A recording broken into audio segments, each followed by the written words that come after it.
Senhor presidente, senhoras e senhores deputados, pessoas que nos assistem pela TV Alerj, os funcionários dessa casa. É sempre importante tomarmos essa tribuna para falarmos dos assuntos e das justiças que a Alerj também faz ao Estado do Rio de Janeiro, como hoje, por exemplo, que teve aqui no seu plenário a aprovação de 2 CPIs importantes com relação à vida das mulheres. Fundamental aqui a CPI do feminicídio, em que eu pude participar como membro, presidida pela deputada Marta Rocha, que trouxe todos os elementos do quão sensível é esse tema e do quanto precisamos tratar concretamente no âmbito do Poder Legislativo esse tema para propor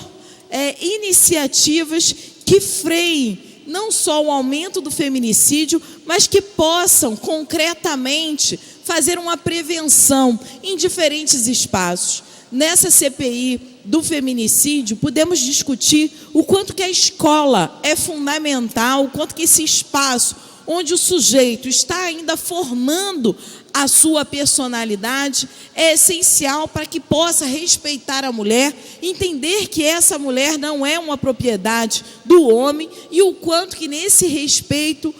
necessariamente ele vai entender e corroborar muitas vezes com a decisão dessas mulheres, seja na hora de não querer mais a relação com o seu parceiro, seja na hora de querer ou não ter uma gravidez, enfim, ter elementos de escolha e de escolha dos seus destinos a partir de diálogos que levem em consideração a vida dessa mulher e a vontade e os desejos dessa mulher. Então, fundamental hoje a gente ter aprovado o relatório final da CPI do feminicídio, porque houve um crescimento expressivo de 30,7% do número de feminicídios no país durante a última década. No estado do Rio de Janeiro, por exemplo, de acordo com o relatório do Dossiê Mulher do Instituto de Segurança Pública, somente no ano de 2018, 350 mulheres foram vítimas de homicídio doloso. Destas, 59% eram negras, enquanto 33% eram brancas e 71 mulheres foram vítimas de feminicídio. Não podemos também deixar de revelar de que maneira essas mulheres sofrem e morrem. Essas mulheres, a maioria, assim, mais de 30% foram mortas por arma de fogo. Ou seja, todo o debate que estamos fazendo hoje no âmbito nacional e até aqui dentro dessa casa sobre o acesso à arma de fogo, sobre o porte e a posse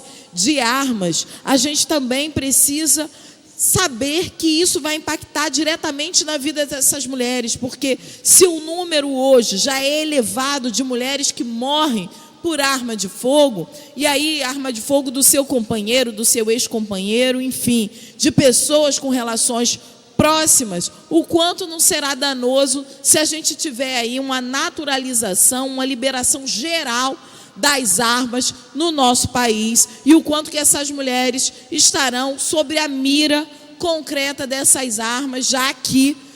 os relatórios do Instituto de Segurança Pública, do Estado do Rio de Janeiro, os dossiês feitos em todos os órgãos importantes de produção de dados e produções do conhecimento na nossa sociedade, aponta o quanto que é danoso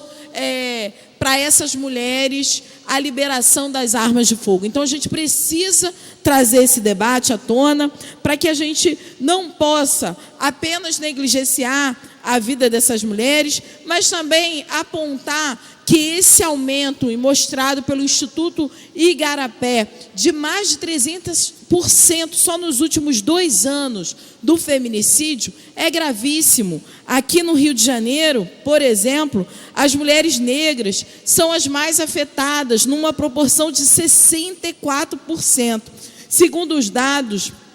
do Instituto de Segurança Pública,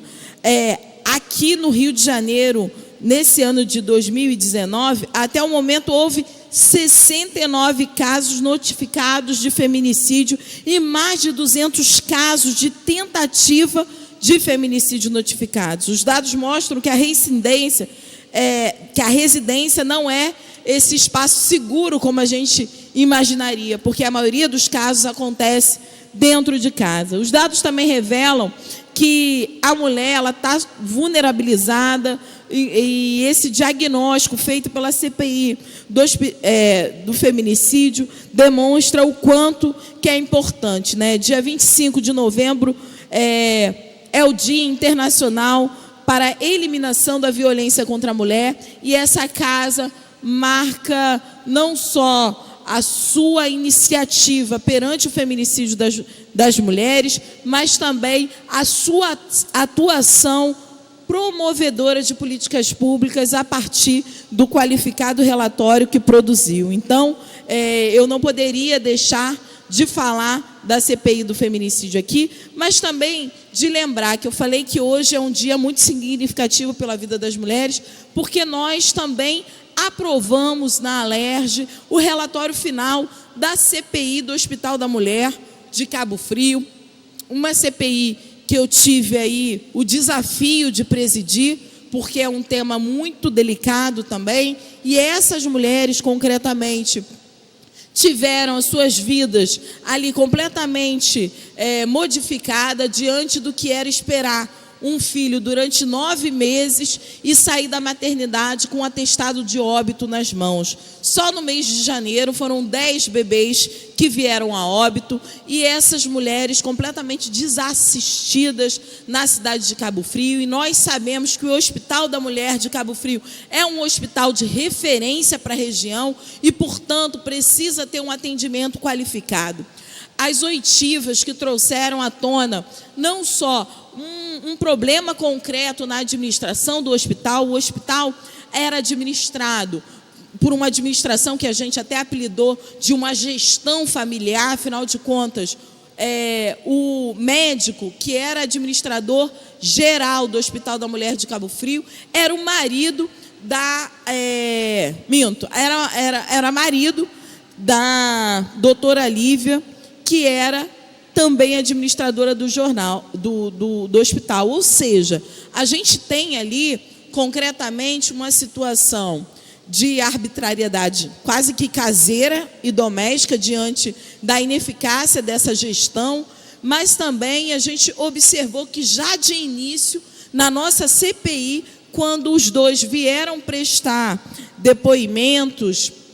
nas nossas oitivas, na mesma tarde daquele dia, o prefeito da cidade exonerou os dois do Hospital da Mulher de Cabo Frio. Isso demonstra que a própria gestão da cidade já entendia que o casal ali à frente do Hospital da Mulher de Cabo Frio estava deixando muito a desejar diante dos atendimentos colocados. Então, eu